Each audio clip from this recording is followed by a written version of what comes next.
Sa Pilipinas, maraming Pilipino ang may pangarap na magkaroon ng sariling bahay at sa paglipas ng mga taon, ilan lamang ang pangalan sa larangan ng real estate na nakapagbibigay ng matibay na tiwala at kasaysayan sa kanilang mga mamimili. Isa sa mga pinakapamilyar at pinakatanyag na brand sa bansa ay ang Camellia. Para sa maraming pamilya, ang Camellia hindi lamang simbolo ng bahay at lupa, kundi simbolo ng pangarap, seguridad at kinabukasan. Ang pangalan ay karaniwang nauugnay sa mga pamilyang nakamit ang kanilang pangarap sa sariling tahanan at sa parehong pagkakataon, nagiging bahagi rin ito ng kwento ng paglago ng real estate sa bansa. Ngunit ang Camellia ay hindi lamang basta isang pangalan. Ito ay may malalim na kasaysayan, matibay na pundasyon at mahaba ring kwento ng tagumpay at kontrobersiya. Ang Camellia ay tinatag noong Agosto 1977 ng negosyanteng Pilipino at dating politiko na si Manuel Villar. Sa panahong iyon, ang merkado ng real estate sa Pilipinas ay mas nakatuon sa pagbebenta ng mga lote lamang. Karamihan sa mga subdivision ay nag-aalok ng lupa at ang mga mamimili ay kailangang magpagawa ng bahay sa sariling pamamaraan. Sa ganitong konteksto, namulat si Villar sa malaking oportunidad sa pagbibigay ng house and lot packages na noon ay tinuturing na bago at radikal na ideya. Ang unang proyekto ng Camellia, na kilala bilang Camellia Homes Phase 1 at 2, ay nilunsad sa Las Piñas at mayroong humigit kumulang 160 units. Dito unang naipakita ang diskarte ni Villar na higit pa sa simpleng pagbebenta ng lupa, kundi pagbibigay ng kumpletong tahanan na handa ng tirahan. Isang konseptong kalaunan ay magiging tanyag sa buong bansa. Ang diskarte na ito ay nagbigay daan sa Camellia upang maging pioneer sa konsepto ng house and lot community na abot kaya para sa mas maraming pamilyang Pilipino, lalo na sa middle at lower middle class. Bago pa man siya naging tanyag sa larangan ng real estate, si Manny Villar ay nagkaroon ng iba't ibang karanasan sa negosyo, kabilang ang pagdadala at pagbebenta ng buhangin at gravel gamit ang kanyang sariling truck. Dito niya nakita ang kahalagahan ng matalinong pagninegosyo at nakakita ng mga oportunidad sa mabilis na urbanisasyon at lumalaking pangailangan sa pabahay. Mula sa maliit na negosyo, unti-unti siyang lumawak at bumuo ng malaking korporasyon na kilala ngayon bilang Vista Land and Landscapes, na siyang nagmamay-ari at nagpapatakbo ng Camellia. Ang Camellia ay kasalukuyang pag-aari ng Vista Land at Lifescapes, isang malaking real estate conglomerate sa Pilipinas na itinatag din ni Manny Villar.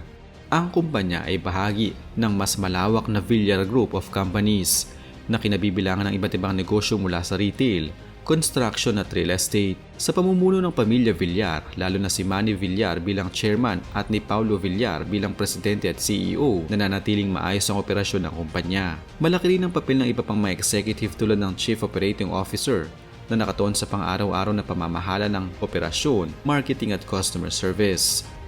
Ang pangalan ng Camellia, gaya ng sinabi ni Villar sa mga panayam, ay nagmula sa halamang Camellia na kilala sa kagandahan at kaakit-akit na anyo. Noon, pinili ni Villar ang pangalang ito dahil sa pagkakaroon nito ng mas romantikong dating at sa paniniwala niya, mas naangkop sa target market na kadalasan ay kababaihan na may malaking papel sa desisyon ng pagbili ng bahay. Ang dating pangalan ng kumpanya, Mahogany, ay tinanggal dahil ito ay masyadong maskulado o masculine at hindi umano nakakaakit sa mga potensyal na mamimili. Ang pangalang Camellia ay naging simbolo ng kagandahan, aliw at pangarap ng tahanan para sa mas maraming pamilya sa bansa. Mula sa Las Piñas, ang Camellia ay lumawak sa buong bansa sa loob ng ilang dekada. Sa kasalukuyan, may presensya ito sa mahigit 49 na probinsya at 147 na lungsod at munisipalidad. Aabot sa mahigit 500,000 pabahay na ang naitayo at naibenta sa ilalim ng Camellia, na patuloy na lumalago habang tumataas ang demand para sa mas abot kayang pabahay. Ang mga proyekto ay kadalasang master plan communities na may kasamang clubhouses, parks, basketball courts, jogging trails at iba pang pasilidad na nagpataas sa kalidad ng pamumuhay ng mga residente. Dahil dito, naging isa sa pinakatanyag na developer sa Pilipinas ang Camellia at itinuturing na benchmark sa industriya ng real estate para sa house and lot developments. Bukod sa mga horizontal communities o traditional na subdivision, nagkaroon na rin ang Camellia ng vertical communities gaya ng Coho at Camellia Manors. Ang mga ito ay mid-rise residential buildings na inilulunsad upang tugunan ang pangailangan para sa urban living at condominium lifestyle. Lalo na sa mga lungsod kung saan mataas ang demand sa residential spaces at limitado ang lupa. Ang ganitong expansion ay nagpapakita ng kakayahan ng kumpanya na umangkop sa pagbabago ng merkado at pangangailangan ng mamimili. Kasabay nito, patuloy ang paglulunsad ng mga proyekto sa mga strategic locations sa Luzon, Visayas at Mindanao tulad ng Cavite, Batangas, Isabela at Bataan kung saan madali itong maaabot ng transport hubs, paaralan, ospital at iba pang pasilidad. Sa kabila ng tagumpay, hindi rin nakaligtas ang Camellia sa mga kontrobersiya at issue na kinasasangkutan ng kanilang mga proyekto. Isa sa mga pangunahing reklamo ng mga residente ay ang tila monopolyo ng internet service provider sa ilang Camellia communities. May mga kaso kung saan pinipilit ng kumpanya ang paggamit ng isang partikular na ISP na bahagi rin ng Villar business ecosystem, habang naahadlangan ang ibang mga providers tulad ng PLDT o Globe. Ang ganitong sitwasyon ay umabot sa atensyon ng Philippine Competition Commission dahil sa potensyal na monopolistic practices. Bukod dito, may mga kaso ng delayed construction at turnover complaints. Maraming mamimili ang nagreklamo sa pagkaantala ng pagtatapos ng bahay kahit na bayad na ang kanilang units ng buo o halos buo na. Ang ganitong delay ay nagdudulot ng stress at frustration at sa ilang pagkakataon, nagpapahirap sa mga pamilyang umaasa sa napagplanuhang bagong tahanan para sa kanilang pang-araw-araw na pamumuhay. Kasama rin dito ang ilang reklamo ukol sa customer service kung saan nahihirapan ang mga mamimili na makakuha ng maayos na tugon sa kanilang mga problema tulad ng repair, inspection at follow-up sa iba't ibang concern sa bahay. Ang Homeowners Association fees at pamamahala ng komunidad ay isa ring kontrobersyal na issue. May ilang residente na nagrereklamo ng mataas na fees at hindi sapat na serbisyo mula sa HOA. Ang ilang komunidad ay nagkakaroon rin ng problema sa drainage, baha at iba pang mga infrastruktura na nagdudulot ng karagdagang gastos at abala sa mga nakatira sa loob. Sa kabila ng ganitong mga issue, nananatiling kilala ang Camellia bilang isang trusted brand dahil sa mahaba nitong track record, reputasyon at kalidad ng bahay na nagbibigay sa mga mamimili. Sa kasalukuyan, nananatili ang Camellia bilang isa sa pinakamalaki at pinakatanyag na real estate developer sa Pilipinas, lalo na sa segment ng middle range house and lot communities.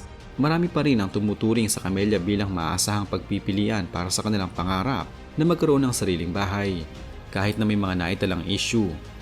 Ang kumpanya ay patuloy na nagpapalawak ng operasyon sa iba't ibang rehiyon at maraming bagong proyekto ang inilulunsad upang tugunan ang patuloy na lumalaking demand para sa abot-kayang pabahay. Ang Camellia ay patuloy na nakakatanggap ng pagkilala at awards mula sa industriya at nananatiling benchmark sa kalidad at serbisyo sa pabahay.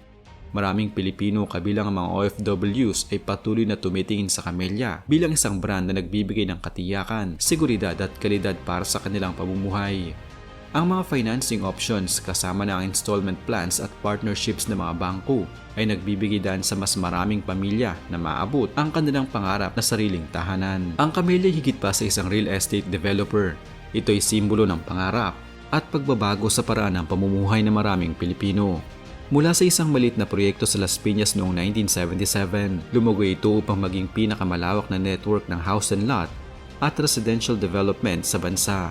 Sa loob ng mahigit 4 na dekada, milyong-milyong pamilya ang nakapamuhay sa ilalim ng mga tahanan na itinayo ng Camellia, dala ang kanilang mga pangarap, tagumpay at hamon. Bagamat may mga kontrobersiya at issue, nananatili itong malakas sa merkado dahil sa matibay na reputasyon, track record at kakayahan na umangkop sa pagbabago ng pangangailangan ng mga mamimili.